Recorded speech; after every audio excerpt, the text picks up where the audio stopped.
You're welcome back. Erastus Asare Donkor is right here in our studios. He is an investigative and environmental journalist with the Multimedia Group, the GJA Journalist of the Year last year. Erastus, thanks. We thank God that we have you here in the studio. So tell us about it. I was busy doing some project work, and a very respectable Ghanaian citizen approached me and said, so they want to kill your journalists. I said, what's going on? He said, yes, they want to kill your journalists. I said, who wants to kill our journalists? He says, Erastus. What happened? So it was supposed to be one of our normal investigations we do. We got information from a very respected Ghanaian that what they are doing to that restored forest wasn't good and we should investigate. So we set out on Sunday. We reached there around 9:30 a.m. and we started our investigations. In fact, when we flew the drone initially, there was nobody on site. But when we approached, we saw two young men. We greeted them, went about doing our investigations. And then when we flew the drone, it went very far and we're picking the feed. Then I overheard him call somebody on the Motorola and said, there are some media men here, so come. So, it rang a bell in my ear. So I told the guy to bring back the drone. And before the drone could land, there were over 10 heavily built men, all of them armed with pump-action guns and rifles. So they approached angrily and asked us why we are filming the grounds. So they seized the drone. Even before it would touch down, one of the guys reached out and grabbed it. Then they seized the camera, did a thorough body search on us, took our phones, everything. Then they ordered us that we should board our vehicle and follow them. So I asked them, where are you taking us? Then he said, we are taking you to see the owner of the site in the next town. I said, fine. So one armed guy sat behind my driver in our car. Then the other one went into the bucket. Then there were two vehicles ahead of us, other vehicles behind, and motorbikes flanking us.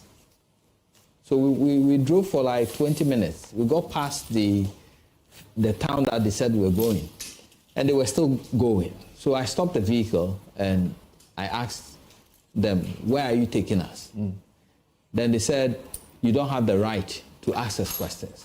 You came to our site illegally. We want to do as we please with you. So if your driver cannot drive, then I am asking them to get him out.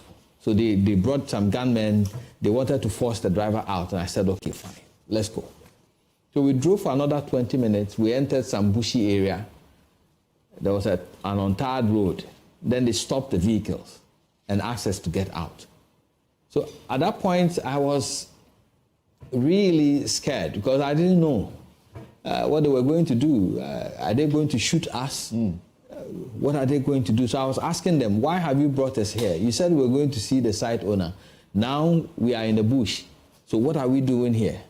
Then before I could say, Jag, two hot slaps from behind, and they pulled me out. Then they opened the doors, asked everybody to get out. You had three other people with you? Yeah, the drone pilot, the camera technician, and my driver. Okay. Then they started beating us. This one will come, slap you from behind. The other one will come, punch you. You said you were about how many? We were four. No, but they were more than 10. All armed?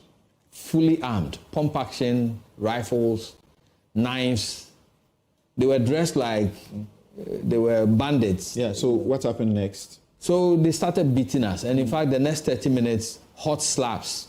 You wouldn't know. You'd be standing there and then one would come from behind, wham. They held you for as long as 30 minutes? Yes. There were exchanges here and there. They said we should open our passwords. They want to format our phones.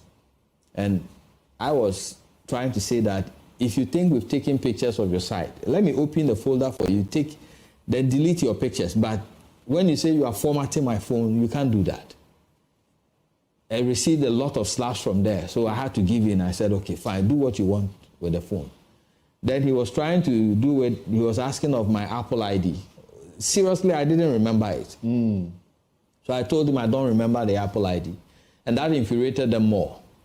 So the more we talk, they think we are lying and slaps. So eventually I saw a minibus approaching on the untarred road. They ended up formatting your phones? Yeah, they formatted 2 of the phones. They deleted mine. They were not able to do it, so they deleted the files. Okay. Then I went in front of the bus and it stopped. Then I yelled at the driver that we are journalists. I mentioned my name. We work with multimedia. They are trying to kill us. So help us. Then the driver stopped the vehicle, wanted to get out. Then they surrounded the bus with their guns and asked him to move. So he moved the vehicle. So I think it was at that time that they realized that somebody has gotten to know, so they have to leave. So then they grabbed a bag in my vehicle. It contained drone batteries, headset, tablets, and other things we used to operate the drone. Then they left. They abandoned you guys there? Yeah. So we went to the nearest town, Mansonkran, and we wanted to file a case with the police there, but they said they did not have jurisdiction, so we should go to Mansour Dubia. So we drove to Mansour Dubia, we filed a case, we were given forms to go to the Agro-Esum hospital. Then when we came back, they gave us 8 people, 8 police personnel armed. We went back to the site and we met them. They were there, this time without their guns. But there were heated verbal exchanges with the police. Some of them saying it is their government that is in power. They are not entering any vehicle with any police. So they are refusing invitation. They are not joining the police vehicle. So the police left them.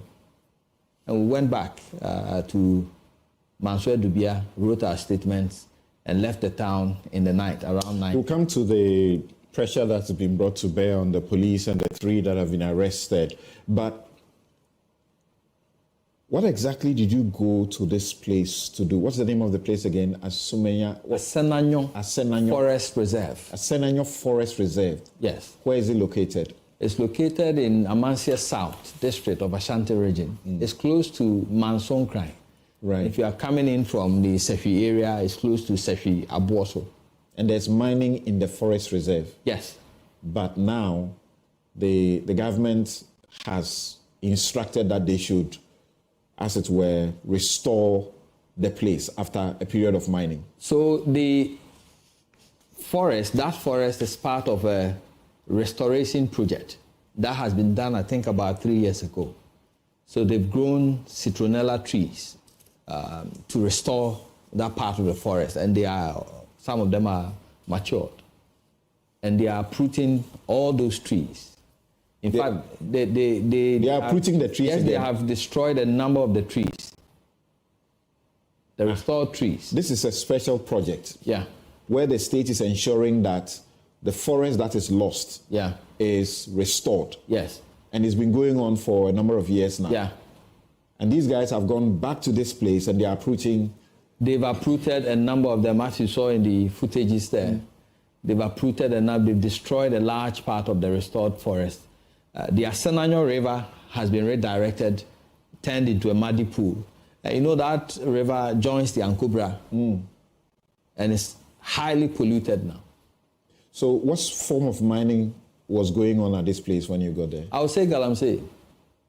More like an artisanal miner. We understand that there's small scale or some proper mining that is going on, not Galamsey, right? So you saw the footage for yourself on TV. The videos never lie, and you saw how they were mining. If you look on your screen right now, you see the kind of mining they are doing. This is artisanal mining. They are supposed to have settling ponds by law, large scale. They are not supposed to use the artisanal washing method. That is what they are using now. They don't have the settling ponds. They don't have a tailings dam. Can you imagine a large-scale mining like Newmont, mining without a tailings dam, spilling contaminants into the environment and polluting the already restored part of the forest? If you look at this is completely criminal. This is illegal. And I wonder what kind of job the Minerals Commission did. And the river or the water you're talking about is closer? Now, the river is supposed to be where you see. It's supposed to be lying there. You can't even distinguish it from the mess. So it's been redirected. It's been part of the pools of contaminants you see there. I see. So they didn't want you to, take this footage. Yes. In fact, this is why they were beating us. They wanted to be sure that they've deleted these footages we are showing you right now. And so they took the SD card from the camera. They took the SD card from the drone. It's with them still. So they were preventing us from showing this. They deleted footages from our phones because they did not want this to be shown on TV. And I asked myself, if he was doing responsible... How come you have this? We have our ways. We have our ways. If they were doing responsible mining, why would you prevent footages of responsible mining from coming out? But there's supposed to be a responsible, as it were, company it's in charge of this project. Is that not so? The mining lease shows Edel Metallum Resources Limited. And I have the owners on the mining lease, the names of them on the one I have right now. I wish I could. So there's a mining lease that covers this area where the mining that is going on is not in line with what legal mining ought to be, correct? Exactly. There's a mining lease, and on the lease we have one Philip Edem Kuchenyo and one Adeline Tete as a director and secretary. And our investigations also reveal some other names, Simon Aiden and Reynolds Kwabi, as we have found over there. Have you been able to make any contacts? Have the police made any contact with these people who are responsible for call it the concession, which is being turned into an illegal mining field? So our team reached out to Reynolds Kwabi. We sent him a message on WhatsApp. We have not gotten any response from him yet. We also placed calls.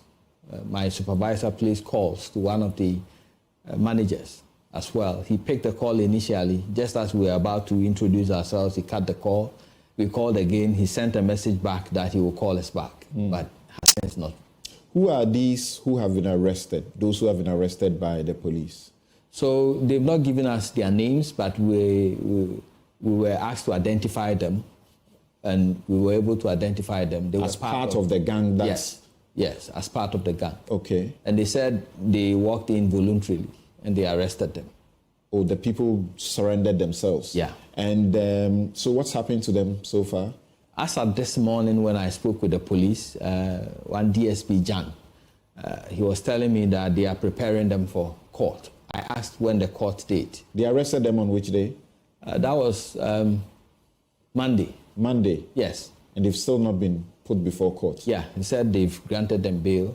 They are preparing them for court. The police granted them bail? Yeah. Do you know which day they did? I wouldn't know. Okay. So they are not demonstrators. If you are demonstrators, they will not be granted bail. So, yes, they've granted them bail. They've granted them bail. They said they are processing them for court. I asked which date, and they said on Monday they will go to the Bekwai court to take a date. I thought they were arraigning them before court on Monday, but he said on Monday they will go to Bekwai court to take a date. Yes, that would be the arraignment. Yeah. And so what it means now is that now they are on police inquiry bail. Yeah. The kind of bail I spoke about here when I said when the protesters were arrested, the police could have processed them for bail. So they are on police inquiry bail. They do it so swiftly for these Galamseyers that they arrest them across the country. So, but when they do that, subsequently when they present them before court, there will have to be a formal bail application before the court. And then the court might adopt the police bail or give different conditions for the bail. So that's right. They will be arraigned, as you have been told, on Monday. Okay. Do you have a sense that they are doing more than that, because it's not 3 people that abducted you? I am a bit, I have some reservations on how the police handled this, though they gave us the assistance we need. In fact, when we called on them, they sent armed police with us to the site. As many as 8, right? Yes, as many as 8. We felt that they could have arrested some of them, but they have their own reason why they did not. No, but it can be difficult. Yeah. You know, to have, you said how many people? There were about 10. 10 people, all armed. And you see, the police would do a professional job, and they were 8. If they did anything and things went wrong, these guys, maybe by now, you may not be alive. Yeah. So let's be a little That's why I'm saying I don't know. So I want to give them the benefit of the doubt. Yeah. It was the following day when we got reinforcement and we went back to the site. Okay. I suggested that I knew where they could be, so we should move ahead to those places. But they said their vehicles cannot move to those places. So they are bold, eh? Yeah. This can be very risky. Yeah. You have heard a whole regional minister say that he went to a Galamsey site with the RECSEC, task force, police, and soldiers. When they got there, they saw over 100 people. All of them were armed. And they decided that they had to retreat. So they didn't approach them. So it can be dangerous.